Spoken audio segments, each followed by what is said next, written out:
E o consumo de carboidrato após os exercícios, para que ele serve? Para restabelecer os estoques de glicogênio, ou seja, se você ali realizou a atividade, o exercício físico, você, no caso, depletou glicogênio, você gastou glicogênio para a produção do ATP.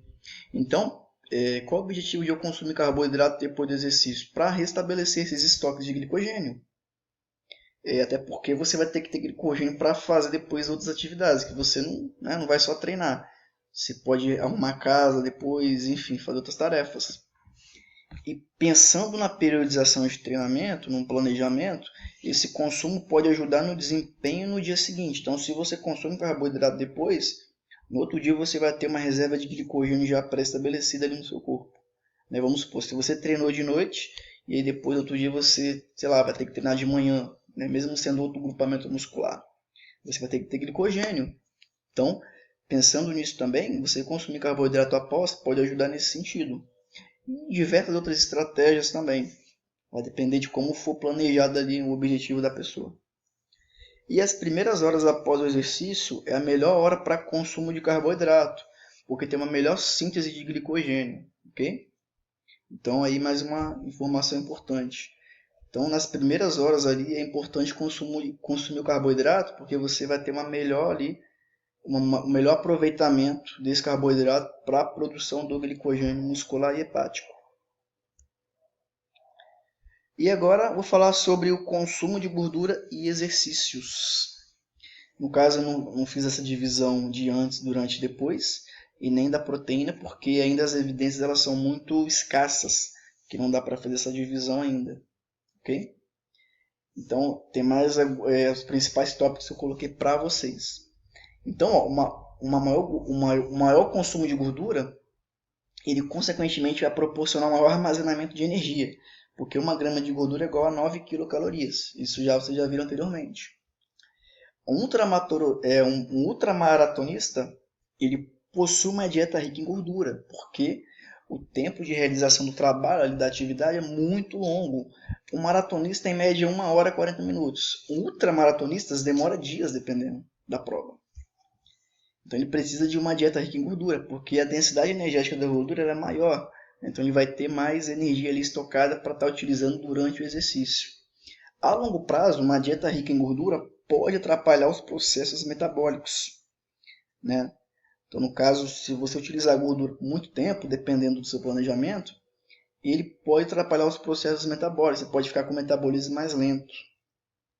Recomendam-se cautela na prescrição de dietas hiperlipídicas, ou seja, de dietas ricas em gorduras, uma vez que existem poucas evidências sobre os efeitos na intervenção no rendimento.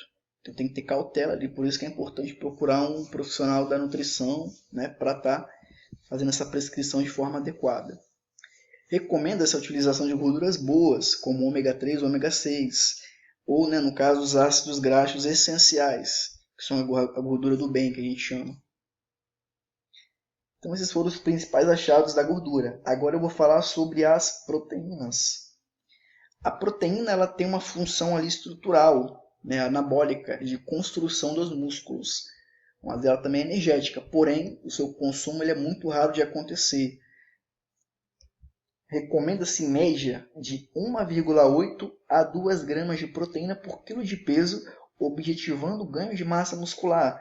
Então a pessoa que tem o objetivo de ganhar massa muscular, dependendo ali, ela tem que consumir em média esse valor por quilo de peso para ganhar massa muscular. Para pessoas treinadas, recomenda-se uma maior ingesta devido a uma síntese proteica maior. Ou seja, o treinamento a longo prazo ele vai te proporcionar uma melhor absorção desses nutrientes. E, consequentemente, você vai necessitar consumir mais proteínas para estar tendo ali o ganho de massa muscular. E também, pessoal, não existe janela anabólica de absorção de proteínas.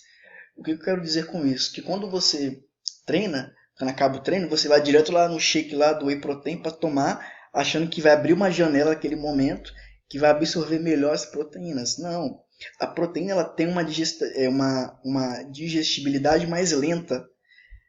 Então não vai adiantar nada se tomar aquilo ali depois, imediatamente depois. Você pode tomar até 1 hora, 2 horas depois, que vai ter o mesmo nível de absorção, pessoal.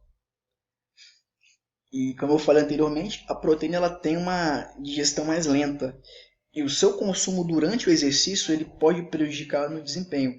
Então, para quem toma whey protein durante o exercício, ele não é indicado, né? Porque ele pode prejudicar no que diz respeito ao desempenho na atividade, ok? E as proteínas de origem animal, elas são mais completas em relação à de origem vegetal, porque ela possui maiores propriedades proteicas, ou seja, as proteínas de origem animal, elas têm as proteínas essenciais ali, né? Porque existem proteínas essenciais e não essenciais. As de origem animal, elas são mais ricas em relação a essas proteínas essenciais. Então, uma pessoa que ela é vegana, ela tem que fazer uma suplementação no que diz respeito a algumas proteínas essenciais ali. Né, eu falei ali da densidade dos nutrientes, do ATP, dos macronutrientes, e todos, né, esses nutrientes, eles vão ser digeridos. Agora eu vou falar sobre a digestão desses alimentos. Todo alimento tem um objetivo, que é nutrir e proporcionar manutenção da composição corporal, seja ossos, gorduras, músculos, dentre outros. E para isso precisa de digerir esses nutrientes. E como isso ocorre? Aqui tem uma ilustração do corpo, onde tem a boca, tem o esôfago, tem aqui o estômago, o intestino delgado, intestino grosso, enfim, o reto e o ânus. Nesse próximo slide aqui eu vou mostrar para vocês as etapas do processo de digestão. A digestão, aqui tem um laserzinho aqui que está se mexendo, ó. A digestão, pessoal, ela começa na boca. É onde a comida ela entra ali no canal alimentar. Ela é mastigada nos dentes, né? E aí começa a quebra dos alimentos. E esses alimentos, eles são misturados com enzimas contendo saliva, ou seja, a nossa saliva ela tem enzimas. Enzimas são células que aceleram esse processo de quebra do alimento. Então, a digestão ela começa na boca. Depois disso, pessoal, a gente vai para a segunda etapa aqui, ó. Essa comida ela vai para o esôfago. É um tubo que liga a boca ao estômago. O alimento ele é empurrado para baixo, usando um movimento muscular chamado peristaltia, no caso. Tem aqui essa ilustração, ó, um GIF que mostra, ó, a bolinha amarela descendo, ó, que é o esôfago que faz esse movimento peristáltico aí para estar levando esse alimento do esôfago para o estômago. Ok? Essa é a segunda etapa. Depois, na nossa terceira etapa aqui, o alimento ele vai para o estômago. É um órgão muscular onde os alimentos são misturados com um suco gástrico, que é um suco que tem um pH ali, né, uma acidez elevada. E esse suco, desculpa, é um pH baixo, né, no caso. Esse suco ele serve para ajudar a digerir os alimentos e matar as bactérias potencialmente nocivas ali. Então, ali é onde o alimento ele vai ser degradado, né, com esse pH ali, com o suco gástrico. Depois disso, a gente vai para a quarta etapa. Esse alimento ele vai para o intestino delgado.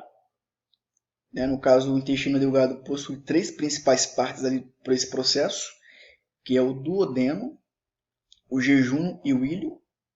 Aqui os alimentos são misturados com enzimas, no caso, e a bile. A bile ela é o quê? Ela é um líquido que a vesícula biliar ela produz ali para estar acelerando o processo de digestão dos nutrientes, ok? Sendo que esses nutrientes eles são absorvidos para a corrente sanguínea por meio das vilosidades. O que são vilosidades? Tem uma imagem aqui, ó.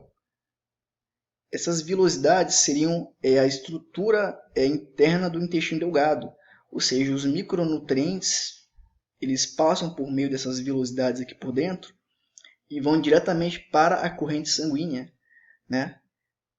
E aí depois, pessoal, o que não é aproveitado aqui nessas microvelocidades no intestino delgado, ele vai para o intestino grosso, no caso que é constituído pelo colo e pelo reto. No colo, a água ela é reabsorvida dos alimentos, ou seja, se eu absorver ali os nutrientes nas microvelocidades do intestino delgado, a água ela vai ser absorvida ali no intestino grosso, na parte do colo. E o reto, ele fica armazenado ali as fezes, né? Os restos ali dos alimentos que já perderam todas as suas propriedades nutricionais. E o ânus, né, por fim, é onde as fezes deixam ali o canal alimentar. Então essas são as etapas aí do processo de digestão, que passa pela boca, pelo esôfago, pelo estômago, pelo intestino delgado, o intestino grosso e o ânus. No vídeo agora que eu vou mostrar para vocês, é uma animação, tá? Que fala aqui do processo de digestão do corpo. Vou ver se eu vou conseguir aqui fazer aqui o...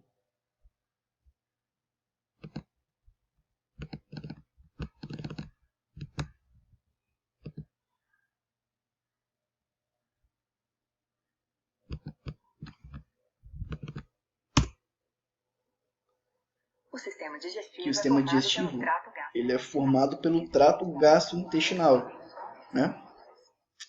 Então ele mostra aqui, ó, como que é o processo. O alimento ele vai, ó, desce pelo esôfago, chega no estômago, o estômago ele mistura os alimentos, né, com o suco gástrico dele.